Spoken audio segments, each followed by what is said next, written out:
Oke guys, welcome back to Crypto Indonesia bersama gue Toshi, di mana kita akan membahas segala sesuatu yang berhubungan dengan cryptocurrencies dan blockchain.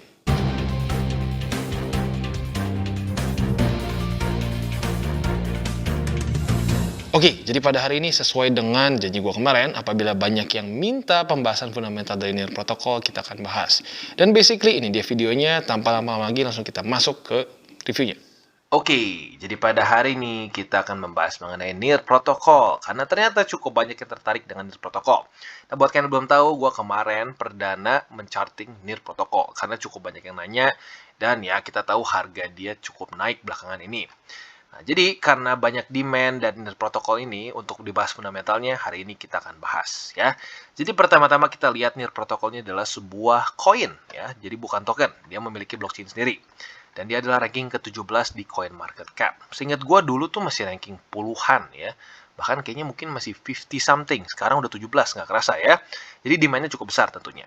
Dimana kita lihat market cap dia ini sekarang di 11,3 miliar US dollars. Jadi nggak main-main. Masuknya ke high cap ya. Walaupun nggak sampai ya nggak sampai puluhan ya, masih belasan, tapi masuknya udah masuk ke high cap lah kesannya ya. Dan kalau kita lihat secara volume dalam 24 jam terakhir, ini sebesar 1,2 miliar. Itu pun sudah turun 60%. Berarti kemarin 2 miliar lebih ya, luar biasa banget. Dan untuk circulating supply dia sudah 67%, which is not bad ya. Sudah ya minimal nggak sampai angka udah di atas 50% lah secara circulating supply-nya. Nah, max supply-nya juga bagus ya, nggak terlalu besar, itu sebesar 1 miliar saja. Karena jujur kalau gue pribadi nggak terlalu suka koin atau token yang supply-nya nggak kira-kira, ya 1 kuadriliun, atau berapa ratus miliar gitu. Kadang-kadang itu jadi sedikit kayak manipulasi harga supaya terlihat murah gitu kesannya ya. Nah, sekarang kalau kita lihat apa sih yang menjadi daya tarik dari si NIR Protocol? Yang menurut gua sebenarnya adalah utamanya ya teknik analisisnya karena dia sedang nge-pump kemarin. Nah, tapi pada hari ini kita akan coba bahas secara fundamental juga, apakah ini hanya pom-pom saja atau memang secara fundamental kuat. Oke, jadi yang pertama kita akan bahas apa itu NIR Protocol sendiri ya. Nah, kita bisa lihat NIR Protocolnya adalah sebuah layer 1 blockchain yang didesain untuk a community run cloud computing platform.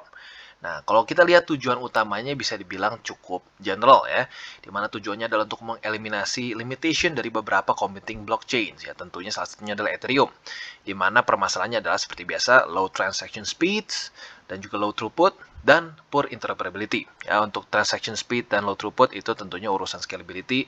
Untuk interoperability adalah supaya bisa hubungan antara satu blockchain dan yang lainnya bisa lancar. Gitu, dimana kalau dulu kan nggak bisa tuh. BTC, misalnya Bitcoin Network, itu nggak bisa berhubungan dengan Ethereum Network. Nah, untuk sekarang, ya, kripto-kripto zaman sekarang, biasanya antara satu dengan lain bisa interoperable. Ya. Nah, selain itu juga, yang unik dari NIR ini, dia memiliki human readable account names. Berbeda dengan beberapa cryptographic wallet seperti Ethereum dan BTC dan lain-lain. Ya, dimana kalau kalian lihat ya, walletnya biasanya panjang dan ya XYZ 123789 nggak bisa diingat. Nah, sementara kalau NIR ini bisa human readable ya, mungkin lebih pendek lah gitu kesannya ya. Dan selain itu juga kita bisa lihat yang unik dari NIR ini, dia mengintroduce sebuah solution scaling problems ya, atau di mana bisa dibilang ya scalability lah, urusan scalability yang disebut sebagai konsensus mekanisme mereka yang disebut sebagai doom slot ya. Dan selain itu juga Flux. Flux ini adalah protokol yang ada di dalam NIR protokol untuk para developer bisa meng-create market based on assets seperti commodity, reward events, dan juga mint base dan NFT platform dan lain-lain. Kesannya apa? Dipermudah untuk nge-mint NFT dan untuk nge-track markets ya dalam macam-macam aset. Bisa mungkin ya tokenized stocks gitu, walaupun itu mungkin secara regulasinya rada repot juga, commodities dan event-event yang terjadi di dunia secara nyata ya. Lalu selanjutnya adalah founders dari NIR Protocol. Dan kita bisa lihat founder dari NIR Protocol ini adalah seorang bernama Eric Troutman. Dia itu adalah seorang entrepreneur dengan experience di Wall Street dan juga founder dari Viking Education. Jadi bisa dibilang dia ini the finance guy-nya, di mana dia punya pengalaman di Wall Street. Buat kalian yang nggak tahu, itu adalah satu jalan yang cukup terkenal, ya salah satu pusat perekonomian Amerika dan dunia, arguably. Ya. Jadi ya bisa dibilang dia the finance, atau lebih tepatnya traditional finance guy-nya. Ya. Lalu selanjutnya co-foundersnya bernama yang pertama Lilia ini mungkin ya, Lilia Polosukin, di mana dia ini backgroundnya sudah 10 tahun di dalam dunia teknologi, bahkan pernah kerja 3 tahun di Google ya. Nah, selanjutnya ada juga Alexander Skidanov, yaitu seorang computer scientist yang pernah bekerja di Microsoft dan juga pernah join di MIM SQL di sini ya, di mana di sana dia menjadi Director of Engineering. Nah, jadi bisa dibilang secara overall ya nyambung. Si Eric Troutman ini dalam bisa dibilang backgroundnya lebih ke finance ya, punya pengalaman di Wall Street. Jadi dia mungkin bisa masuk lewat ya punya koneksi-koneksi dalam dunia itu ya. Lalu untuk lebih ke technicals-nya, dua co-founder mereka memang bidangnya adalah teknologi. Yang satu pernah kerja di Google selama 3 tahun, yang satu pernah kerja di Microsoft dan juga di MEM SQL ya, bahkan pernah menjadi Director of Engineering. Nah, jadi ini cukup penting karena gini, sering kali ya project-project untuk yang ya project-project kripto gitu, sering kali foundersnya itu nggak nyambung gitu kesannya ya. Kesannya tiba-tiba dia seorang artis misalnya, ya di Indonesia cukup sering nih ya, terutama di Indo gitu ya. Artis lah, mungkin penyanyi lah, pemain sinetron lah, tiba-tiba buat ya koin atau token, nah itu harus dipertanyakan gitu, harus ekstra dipertanyakan lah gitu kesannya. Kita lihat projectnya beneran sesuai nggak gitu atau cuma pakai nama mereka. Nah untuk di sini sekilas kita bisa lihat bahwa secara founder nyambung ya, mereka nggak asal gitu ya, si Eric Troutman ini bukan komedian atau apa tiba-tiba bikin koin ya, tapi mereka atau si Eric Troutman ini memiliki background yang cukup oke ya di sini. Jadi kurang lebih seperti itu untuk founders dari NIR Protocol. Kita akan selanjutnya lanjut ke bagian apa yang membuat NIR Protocol ini unik. Dan salah satunya adalah mengenai teknologi yang dipakai oleh NIR Protocol, yaitu adalah Nightshade, di mana tujuannya adalah untuk mengimprove transaction throughput secara massively di sini ditulisnya ya. Lagi-lagi seperti yang kita tahu dalam dunia cryptocurrency ada permasalahan ya yang seringkali disebut sebagai trilemma. Ya, jadi kalau dilema kan dua, ini tiga ya. Yaitu apa? Decentralization, security, dan scalability. Ya. Nah, kita tahu BTC dan Ethereum terkenal tidak scalable ya, atau ya kurang lah gitu ya, dimana kita tahu TPS mereka untuk seingat gue ETH itu paling besar puluhan TPS. Ya tentunya itu layer 1 ya, kalau layer 2-nya bisa lebih cepat. BTC juga sama, bahkan even worse. Seingat gue tuh BTC cuma belasan aja ya. Nah, di sini kita bisa lihat Nightshade ini adalah sebuah variasi dari sharding ya. Nah, dan buat kalian yang sudah sering melihat cryptocurrency atau sering meresearch mengenai cryptocurrency, tahu bahwa sharding ini adalah salah satu proses yang sering kali digunakan oleh orang-orang untuk membuat blockchain mereka lebih scalable. Dan cara kerjanya seperti apa? Yaitu adalah mereka membuat si validator ini memproses transaksi secara paralel across multiple sharded chains. Makanya disebutnya sharding. Nah, di sini ya, Nightshade ini bukan sembarangan sharding menurut mereka ya. Jadi tujuannya adalah mereka ini membuat sharding versi mereka lah gitu kasarnya ya. Di mana shard di dalam Nightshade ini memproduce a fraction of the next block ya. Nah, blockchain, kalian tahu kan blockchain. Nah, jadi per bloknya ini mereka akan memproduce a fraction of the next block yang seringkali disebut oleh mereka sebagai chunks. Nah, tujuannya ya supaya mereka bisa mengachieve sampai 100.000 transaction per second ya, in near instant transaction finality. Nah, tentunya 100.000 transaksi per second itu cukup tinggi ya. Tapi ada satu hal yang ingin gue highlight, bahwa ini tentunya kalau kita lihat sekilas kurang lebih mirip seperti beberapa pesaing Ethereum lain ya, seperti Cardano, Polkadot, di mana mereka bedanya ya mungkin punya bumbunya sendiri lah. Kalau di sini NIR Protocol mereka lebih menjagokan sistem sharding mereka gitu. Jadi bisa dibilang apakah ini sangat-sangat wow, baru banget, nggak ada yang pernah melakukan ini? Sebenarnya semua pesaing Ethereum basically melakukan ini, tapi bedanya pakai bumbu mereka masing-masing. So, apakah ini sangat spesial? Ya, nggak ekstrim ya. Lalu selanjutnya kita bisa juga NIR Protocol ini juga mengimprove beberapa convoluted onboarding process yang seringkali ya itu urusan lagi mengenai readable address ya. Jadi walaupun menurut gue ini bukan permasalahan yang super ekstrim ya, tapi ya tentunya lebih convenient kalau si address dari wallet itu lebih pendek dan mungkin kata-katanya bisa actually readable gitu ya, bukan cuma XYZ 127 dan sekian-sekian ya. Jadi kurang lebih seperti itu yang membuat NIR Protocol ini unik.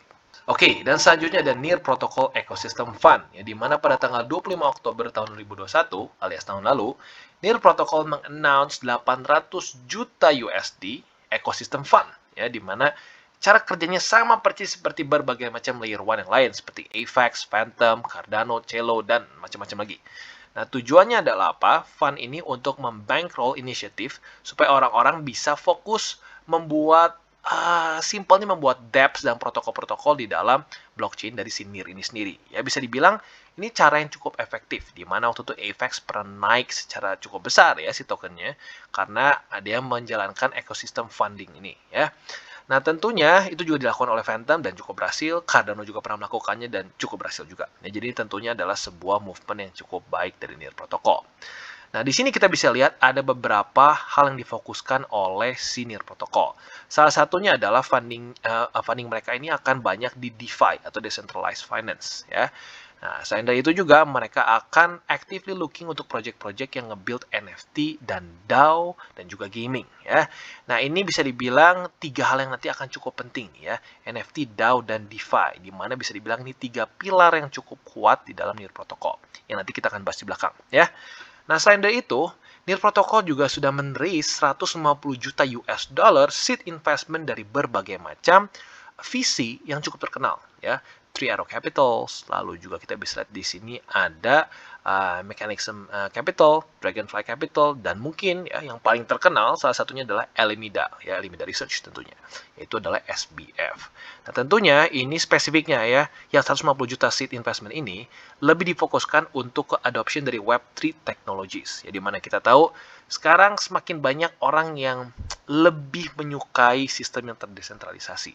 Nah, Web3 ini atau Web 3.0 ini simpelnya adalah internet yang lebih terdesentralisasi di mana data kita nggak sembarangan dipakai oleh ya party lain lah gitu atau third party ya seperti biasa Facebook, Google dan lain-lain yang sering kali menggunakan data kita dengan kita menggunakan ya ini mereka gitu dengan kita menggunakan fasilitas mereka seperti Gmail, Facebook itu sendiri dan lain-lain. Nah, kita tidak sadar bahwa data kita disedot oleh mereka sesuai dengan terms and condition yang sudah kita cek gitu. Nah, sekarang sepertinya mulai banyak orang yang cukup muak dengan cara seperti itu ya.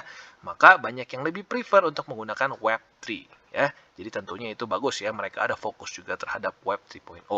Oke, dan ini dia near.org, yaitu adalah official website dari Near Protocol tentunya ya.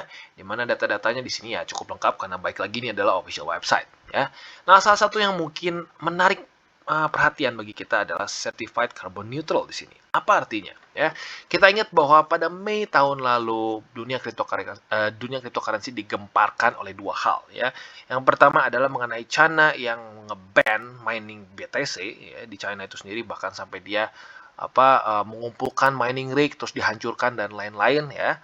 Selain dari itu yang kedua adalah mengenai Tesla yang tiba-tiba menghentikan penerimaan BTC untuk pembelian barang-barang Tesla. Nah, kita ingat waktu itu harga BTC langsung terjun payung ya.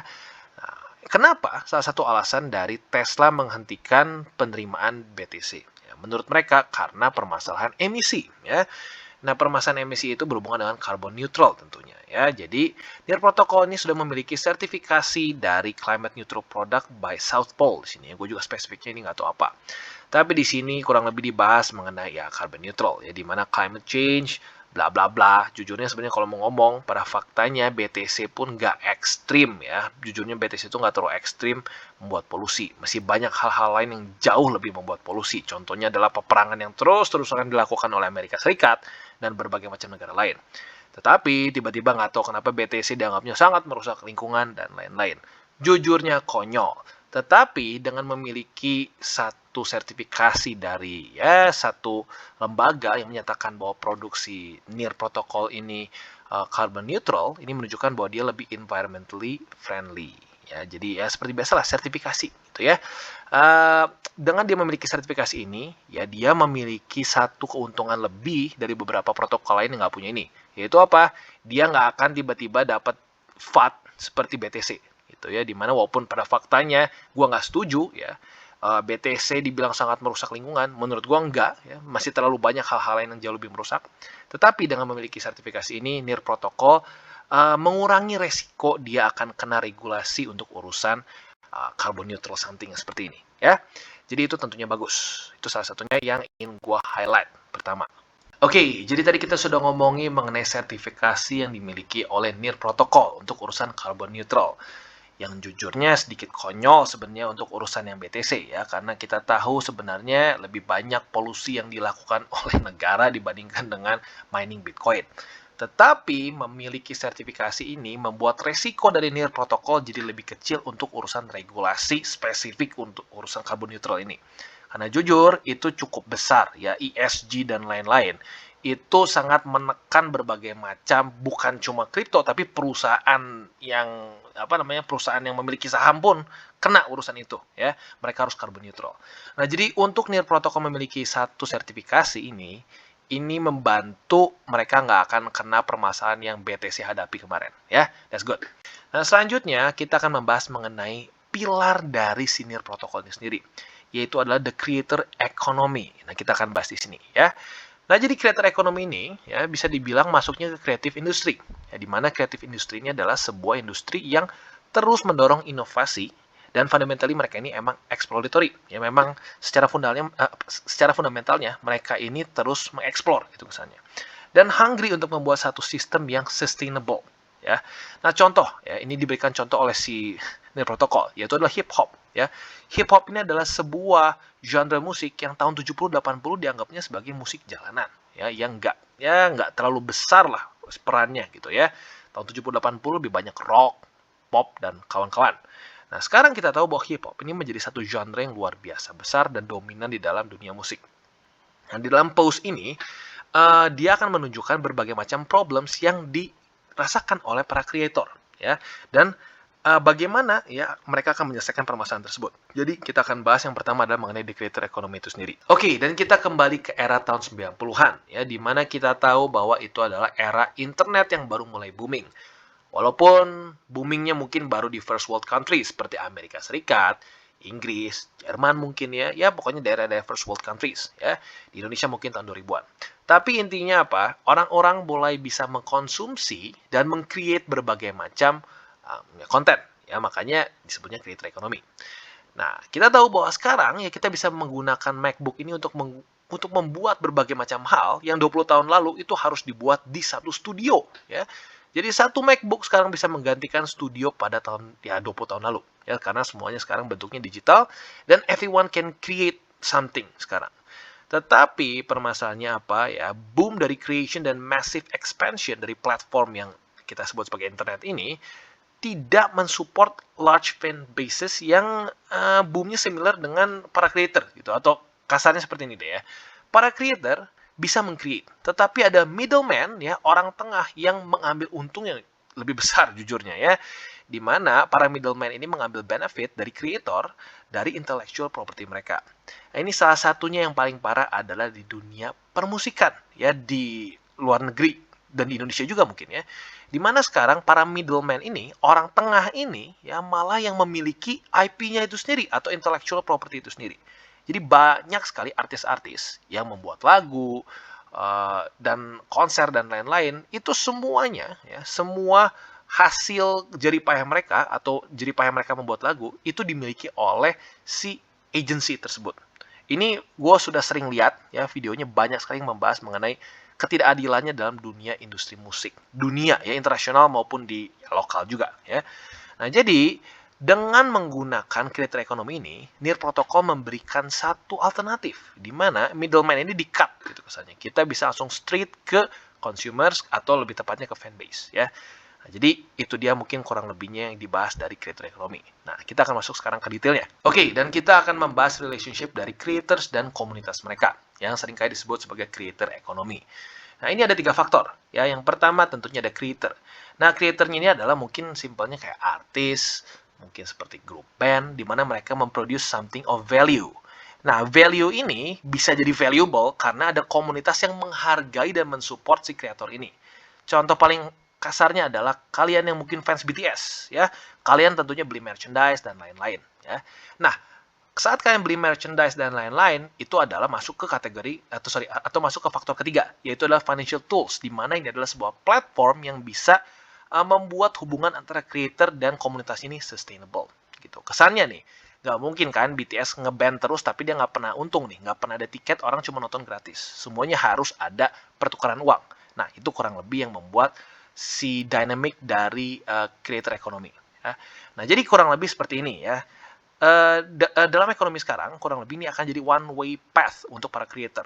Yaitu mereka contohnya membuat album. Lalu fansnya suka dan mereka mengkonsumsi album itu dengan cara mungkin beli CD-nya, beli merchandise dan lain-lain ya. Nah, biasanya ya para manajemennya ini ya atau middleman-nya ini akan mengkontrol relationship mereka dengan fans. Nah, buat tentunya di Korea dan di Jepang ini menjadi sangat ekstrim kadang-kadang. Sampai manajemen ini mengatur semua aspek kehidupan personal dari si grup band tersebut. Ya, ini sering kali terjadi ya di grup-grup idol Jepang, grup-grup idol Korea, di mana mereka stres ya, banyak stres sampai ada yang bunuh diri dan lain-lain ya. Walaupun itu juga mungkin ditambah dari bully dan lain-lain ya. Tapi intinya apa? Middleman ini sangat kuat kontrolnya, mengontrol semua aspek kehidupan dari si grup band ini sendiri ya. Dan setelah itu otomatis mereka mencoba untuk mendapatkan real income juga dari secondary revenues seperti concert dan merchandise dan lain-lain. Yang tentunya lagi-lagi diambil juga keuntungannya oleh middleman. Nah, sistem ini tentunya menjadi banyak masalah. Karena kenapa? Ini only sustainable apabila creator ini membuat satu fanbase yang luar biasa besar. Itu seperti contohnya BTS atau mungkin grup idol lain apalagi Twice. Kalau Jepang ada Nogisaka, lalu ada AKB dan lain-lain, itu bisa survive karena mereka luar biasa besar, sehingga uangnya ya cukup gitu dibagi-bagi antara si kreatornya, lalu dibagi dengan manajemen dan lain-lain. Nah, tapi apabila kecil ya, apalagi kalau IP-nya ini langsung dimiliki oleh si middleman, nah ya sudah, kalau nggak terlalu besar, yang terjadi adalah seperti artis-artis yang gagal, banyak sekali yang gagal gitu. Karena kenapa? Mungkin mereka punya fans, tetapi nggak sebesar beberapa grup band lain. Nah, dari situ makanya ya seringkali ini jadi tidak menguntungkan bagi grup band atau kreator-kreator yang nggak terlalu besar. Oke, dan bagaimana dengan sekarang? Bagaimana cara kita membuat satu kreator ekonomi yang lebih sustainable untuk semua orang, bukan hanya beberapa grup band yang ekstra sukses ya. Nah, tentunya ini membutuhkan satu improvement untuk underlying teknologinya itu sendiri, untuk meng-unlock new tools untuk kreator dan juga para komunitasnya untuk membuat a stronger and more sustainable bonds ya. Spesifiknya adalah teknologi yang mulai direvolusi oleh Bitcoin sejak tahun 2008 ya dengan blockchain tentunya. Nah, tapi untuk spesifiknya ini kita akan membahas mengenai NFT, DAOs dan open finance atau mungkin seringkali disebut sebagai DeFi ya. Nah, jadi kita bisa lihat permasalahannya ada beberapa. Yaitu adalah creator tidak bisa membuat sustainable benefit dari IP atau intellectual property mereka karena commodification dari konten mereka ini harus membutuhkan middleman gitu ya. Nih, at the mercy of their distribution partners alias middleman mereka. Kalau mereka nggak distribusikan, mati gitu. Itu dulu. Sekarang sudah ada beberapa project crypto contohnya seperti Audius dan yang sekarang ini juga yang sedang kita bahas nih protokol ini bisa membuat NFT mereka ini dikonsumsi secara langsung terhadap fans mereka gitu atau komunitas mereka. Dan permasalahan kedua adalah komunitas. Nah, komunitasnya ini sendiri tidak bisa secara efektif self-organize di luar dari existing social platforms. Jadi ya, kesannya komunitasnya nggak mungkin kan bikinin satu konser spesifik untuk orang tertentu gitu atau yang mereka suka atau kreator yang mereka suka. Biasanya mereka hanya beli tiket apabila sudah diselenggarakan satu konser oleh middleman gitu. Nah, di sini dengan menggunakan teknologi NFT, DAOs dan DeFi ini bisa dilakukan ya. Dan yang ketiga ada financial tooling di mana dengan ekonomi kreator sekarang gitu ya, ini bisa menjadi hanya one time payment saja di mana ya sekali beli dan selesai gitu. Nah, sementara untuk bentuk royalty schemes dan lain-lain itu kita tahu inconsistent dan juga cenderung eksploitatif untuk para creator. Seperti yang gue bilang terjadi dengan berbagai macam artis-artis, musician-musician yang ada di dalam dunia dalam dunia musik dan lain-lain ya, yang sering kali keuntungan mereka dimakan besar oleh middleman. Oke, nah gue cukup yakin beberapa dari kalian pasti masih bingung ini maksudnya apa sih? Karena jujur, secara teknis ini cukup belibet ya. Nah, gue akan coba bikin sesimpel mungkin ya dengan satu contoh kasus. Andai kan gini, lu adalah seorang musisi. Ya. Seorang musisi tentunya membuat musik ya, ingin buat album. Nah, untuk lu buat album, lu bisa aja sih bikin album lu sendiri, tetapi ya seringkali lu untuk monetisasi susah gitu. Karena kenapa? Ya lu nggak ada toolnya. Itu zaman dulu sampai sekarang gitu masih banyak orang yang harus sign kontrak dengan music agency mungkin ya. Nah, di mana saat lu sudah tanda tangan kontrak, semua IP lu seringnya itu langsung dimiliki oleh si agency itu. Jadi lu buat lagu capek-capek gitu ya, itu lagunya akan jadi milik si agency tersebut. Nah, saat lu udah keluar ya dari agency itu tersebut atau ya kenapa lu mungkin ribut atau apapun, itu mereka punya kontrak untuk IP itu ya yang lu buat itu punya mereka gitu. Nah, itu seringkali tidak menguntungkan bagi para content creator ya. Dan pembagian hasilnya pun kadang-kadang kurang menguntungkan. Nah, di sini NIR Protocol ini memberikan satu alternatif. Alternatifnya apa? Yaitu dengan 3 pilar ini, yaitu NFT, DAO, dan Open Finance. Nah, jadi NFT ini apa? NFT ini adalah sebuah kontainer dari hasil karya lu. Contohnya adalah seorang musisi. Nah, mereka bisa menaruh musik mereka dalam NFT di sini, ya. Nah, tapi kalau mereka cuma taruh di sini doang sebagai NFT, ya bisa dibilang cukup sulit untuk bisa dimonetisasi. Nah, untuk monetisasinya itu harus ada campuran antara DAO dan Open Finance. Nah, DAO ini tugasnya adalah sebagai shared bank account untuk para komunitas, di mana mereka bisa mensupport hasil kreasi lo. Ya. Nah, di sini bisa mereka juga mengisi fungible tokens dan lain-lain. Ya. Nah, Open Finance ini adalah sebuah toolkit untuk yang bisa membiarkan para creator ini memonetisasi. Ya, di sini ya di DeFi ini lu bisa menjual NFT lo. Kesannya kasarnya seperti lu buka kalau musik contohnya adalah Audius ya, di mana Audius itu adalah sebuah platform musik yang menjual NFT dari para artis. Jadi langsung ya mereka sebagai artisnya sebagai content creator akan mendapatkan profit langsung dari situ ya tanpa harus dibagi-bagi dulu ke middleman. Untuk ke middleman-nya atau mungkin si pembuat UI-nya sendiri bisa dibilang jauh lebih fair. Ya, mereka hanya dapatkan fee yang jauh lebih kecil dibandingkan dengan para agency music. Ya, nah jadi itu satu hal yang simpelnya ditawarkan oleh NIR Protocol. Dan uniknya di sini nggak hanya musik saja, bisa macam-macam. Bisa lukisan, mungkin bisa musik juga, bisa berbagai macam hal yang bisa dijadikan NFT atau konten yang akhirnya nanti bisa bisa diambil atau bisa dirasakan ya atau mungkin bisa dinikmati lah lebih tepatnya oleh para komunitasnya tanpa harus melewati middleman ya. Jadi kurang lebih seperti itu gambarannya untuk si NIR Protocol ini. Oke, dan yang terakhir ada technical analysisnya juga seperti biasa ya. Untuk NIR Protocol kita bisa lihat dia sekarang sudah mulai sedikit terkoreksi ya. Dia sudah mendekati ke MA20 di daily. Nah, seperti biasa untuk kalian yang lebih cenderung ke konservatif bisa pertimbangkan untuk buy limit di MA20 yang ada di $14 lebih 63 sen ya.